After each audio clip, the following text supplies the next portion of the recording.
আলহামদুলিল্লাহি রাব্বিল আলামিন আর রহমানির রহিম। বার্মার জমিনের দিকে তাকায় দেখো, আমার মুসলমানেরা ঘুমাইতে পারে না। গত মাসের 13-14 তারিখে কক্সবাজার টেকনাফ গিয়ে স্বচক্ষে তাকায় দেখতেছি, সাগরের ওই পারে বার্মার মুসলমানের বাড়িতে আগুন। মানুষগুলো চিল্লায়া চিল্লায়া কান্না করে মুমিন। শুনলাম ওই টেকনাফ বর্ডারের পাশে আমার মুসলমান বার্মার মুসলমানেরা খাওয়ার নাই, ঘুম নাই, ঘর নাই।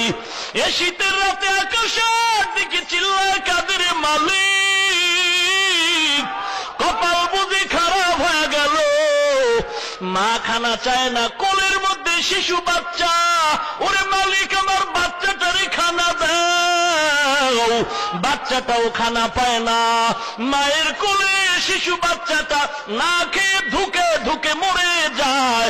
আমাদের উলামায়ে কেরাম আমরা বলেছি, আমাদের সব উলামায়ে কেরাম একমত হয়ে বলেছি, চরমনায়ের হযরতের আওয়াজ, আমরা সরকারি কোনো অনুদান চাই না, এদেরকে আমগো কিনারায় পৌঁছায় দাও। আমরা 3 বেলা খানা ভাগ করে তাদের নিয়ে খাবো।